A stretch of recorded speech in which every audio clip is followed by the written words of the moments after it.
was a young couple named the Agiloyes, a young couple in their 30s. They were just 2 years in marriage. They were so in love, and their neighbors admired their love as they would hold each other's hands while going to work. The man would open the car for his wife. They would play in the house during weekends, and neighbors would be wondering why they played like children. However, the wife, Jane, wasn't comfortable with something about her husband. She had complained to him about this for a long time, but he always reassured her of his love. It was the fact that he had a female best friend named Tiana, a very beautiful lady with a good dress sense. They had been friends before Peter married his wife. Jane didn't notice anything unhealthy in their relationship. She had an open mind. In the first 6 months of their marriage, there was no issue about this. It seemed Tiana was smart enough to give them the first 6 months to bond, as she called Peter very minimally. Suddenly, after the 6th month, like a volcano, she would call Peter over any slightest issue. She might call him to report that her pipe was leaking, or her car had refused to start, or someone broke into her house in her absence and she was afraid. Peter, loving her so much as a friend, would hurriedly leave whatever he was doing with his wife and go. At first, Jane understood. Soon, it began to piss her off. Jane would interrogate her husband as to whether she doesn't have a lover who would do such things for her. Peter replied that she was single and that was why he was trying to make her comfortable and not miss the absence of a man in her life. The squabble went on for some months. After months of bickerings, Peter finally decided to reduce the intensity of his meetings with Tiana. He would pretend not to see her calls and pick their calls just once out of 3 times. Tiana was unhappy about this development.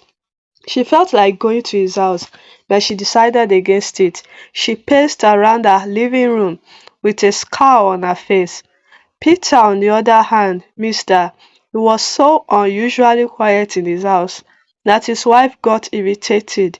She reached a conclusion that there must be something romantic going on between them, which Peter denied vehemently. Peter mentioned that they had been friends who did things together since childhood and they had a culture of talking every day. According to him, they would have gotten married if not for their genotype incompatibility. The statement infuriated Jane, who stood up from the bed and walked angrily out of the room. The statement confirmed her assertion that they were in a romantic relationship.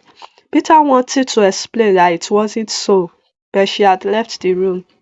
Few days later, Peter received a call that Tiana was involved in an accident. He screamed and rushed out of the office, straight to the hospital. As he drove on, he started blaming himself for abandoning her. Tiana had never been involved in an accident, so he believed that his neglect of her in recent times must be the reason for the accident. He decided to make it up to her. He spent the whole evening in the hospital by her bedside, staring at her. Jane, his wife, had been calling him for hours, as it was past his return hour. She was worried and paced around her living room.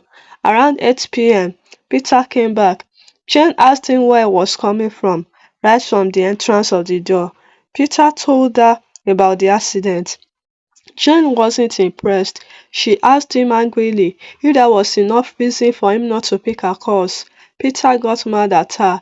He expressed his disappointment about Jane's nonchalant attitude about his best friend, whom he just said was involved in an accident.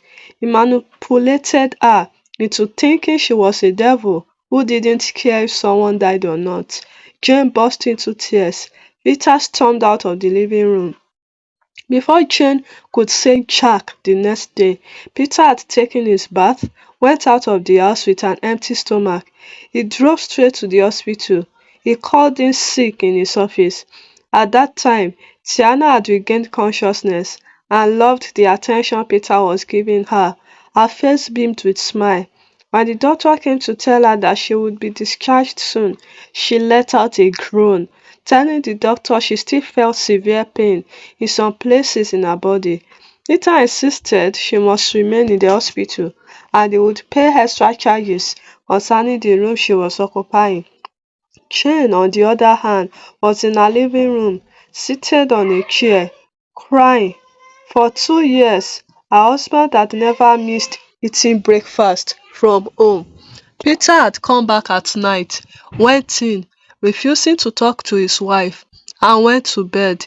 He maintained this routine for 6 days. He would wake up before his wife woke and get back in the wee hours of the night. Then Tiana was discharged. Peter took her home in his car. On getting home, Tiana hugged him and begged him to spend the evening with her, as the house seemed strange to her.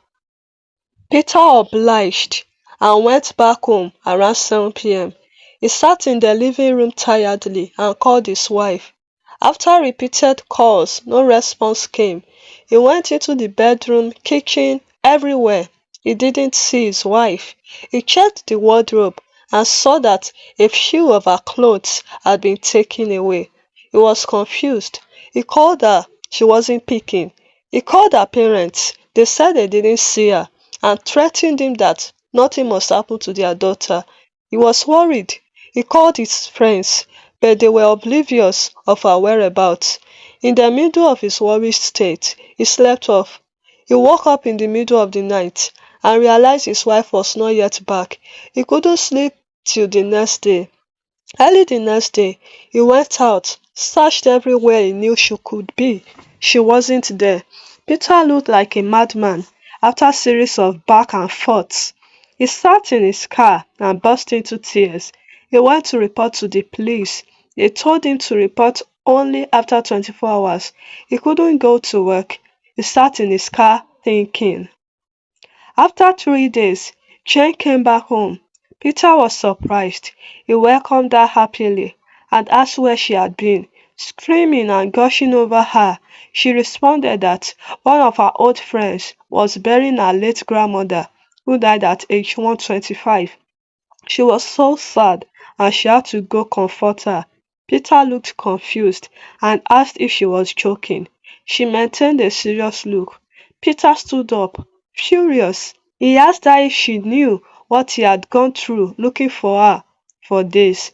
Jane replied that what he had gone through was none of her business.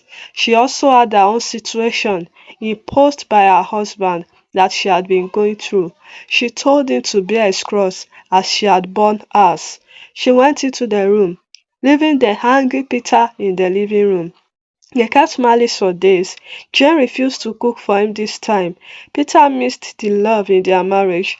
He called her for a peace talk and apologized to his wife for not giving her the attention she needed. He swore by his life that he wasn't dating Tiana. Jane sat, with tears dripping from her eyes. She expressed her pain by telling him what she went through. During those days, he would leave home before she woke up, just to be with another woman. She mentioned that she felt so insulted, and if the marriage would go back to what it was, he must cut off ties from Tiana. Peter hesitated, promising her as he insisted she was just his friend. Jane told him Tiana loved and wanted him. She gave him details of what she had seen Tiana do that showed she wanted him. She said she had never been the type to go against friendship between a male and a female, but it is wise to cut off if the friend doesn't respect the boundaries of marriage. Painfully, Tita decided to cut her off. Since then, Tiana could only reach him through Jane, and if she needed Peter, Peter would go with his wife. Tiana got the message and stopped calling him. Peter and his wife grew in love.